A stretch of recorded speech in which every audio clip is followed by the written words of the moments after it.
BJP Jammu Kashmir के senior leader और तर्जुमान अल्ताफ ठाकुर ने आज तराल के दौरे के दौरान मीडिया से गुफ्तगू करते हुए कहा कि हालिया लैंड स्लाइडिंग के बाद श्रीनगर जम्मू हाईवे बंद हो चुकी हैं, जहां हजारों लोग और सैकड़ों गाड़ियां फंस चुकी हैं। उन्होंने नेशनल कॉन्फ्रेंस और उमर अब्दुल्ला से गुजारिश की है कि वो फौरी तौर पर मुतासरा लोगों के लिए रिलीफ फराहम करें। अल्ताफ ठाकुर ने कहा है कि फंसे हुए लोगों को खुराक और पानी तक रसाई हासिल नहीं, इसलिए हुकूमत को जंगी बुनियादों पर इक़दाम करने होंगे ताकि उन लोगों को बाहिफाजत निकाला जा सके। उन्होंने मजीद कहा कि आर्टिकल 370 के मामले पर नेशनल कॉन्फ्रेंस और पीडीपी की डोकली पॉलिसी आवाम को गुमराह करने की एक कोशिश है। उन्होंने दावा किया है कि एक मारूफ शख्सियत ए.एस. दौलत की किताब में जो आर्टिकल 370 के हवाले से जो इंकशाफ किया गया है, वो इस बात से जाहिर होता है कि नेशनल कॉन्फ्रेंस के रहनुमाओं ने आर्टिकल 370 के खात्मे से चंद रोज कबल वजीर आजम से मुलाकात की थी, जो इस बात की गमाजी करता है कि वो भी इस अमर में शामिल थे। अल्ताफ ठाकुर ने बीजेपी की इंतखाबी कारकर्दगी पर भी रोशनी डालते हुए कहा कि गुरेज, अनंतनाग और दीगर इलाकों में पार्टी ने अच्छी कारकर्दगी दिखाई है, हालांकि चंद नशिस्तों पर ही मुकाबला किया गया था।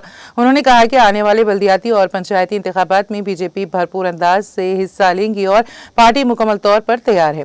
पार्टी के सीनियर लीडर लतीफ बट, मोहम्मद शफी वानी, नज़ीर अहमद वानी, एजाज शाह और ताहिर जरगर के अलावा बाकी वर्कर्स भी अल्ताफ ठाकुर के हमरा मौजूद थे।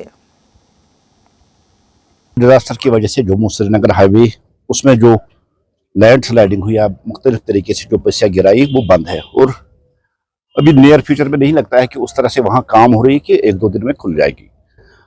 मैं एनसी गवर्नमेंट से गुजारिश करूंगा, उमर साहब से गुजारिश करूंगा कि जो लोग वहाँ फंसे हैं उनको रिलीफ दिया जाए, उनको खाना दिया जाए, क्योंकि वहाँ हजारों की तादाद में भी लोग बंद पड़े हैं, फंसे हुए हैं, सैकड़ों की तादाद में गाड़ियाँ फंसी है। वारपुट बेस पे वहाँ कार्रवाई करनी चाहिए और जो फंसे हुए लोग हैं उन लोगों को निकालें। और सबसे पहले जो लोग फंसे हुए वो रास्ते में फंसे, उनके पास कोई खाने पीने का कोई इंतजाम नहीं है, पानी का कोई इंतजाम नहीं है।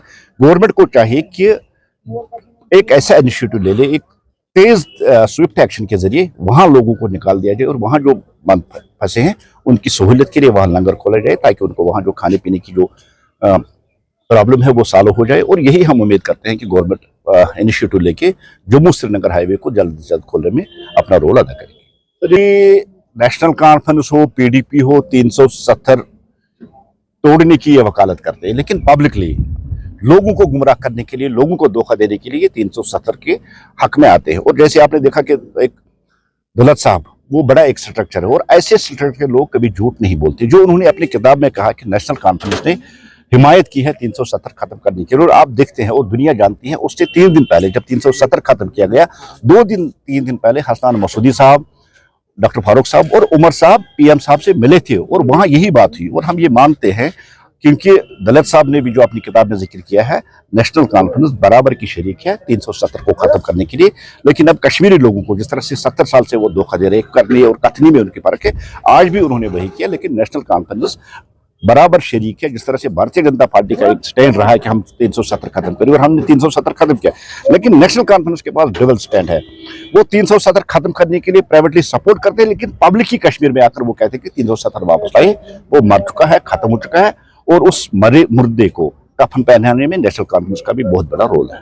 सर लास्ट में असेंबली इलेक्शन में हमने 1% से 5% वोट लिए और आप गुरेज देखिए, गुरेज महज कुछ 100 वोटों से हमने हारा। हमने शुपियन में बहुत अच्छा किया, हमने अनंतनाग में बहुत अच्छा किया और टोटल अब मिला के एक बहुत बड़ी जो वोट परसेंटेज है वो भारतीय जनता पार्टी को कश्मीर में मिली थी, जबकि हम बहुत कम सीटों पे लड़े थे। तो जिस तरह से आने वाले, चाहे वो म्यूनिसिपल इलेक्शन हो, चाहे वो पंचायत राज के इलेक्शन, भारतीय जनता पार्टी पूरी तरह से गैरअप है। और इस गैरअप के तहत आपने देखा कि आज हमारे पार्टी के सीनियर लीडर लतीफ साहब, शफी साहब, नजीर साहब और दूसरे लोग आज यहाँ आए थे। बेसिकली सारी ये प्रोसेस जो हो रही है, इलेक्शन की प्रोसेस हो रही है, भारतीय जनता पार्टी ने कमर कस लिया, हम इलेक्शन के लिए तैयार।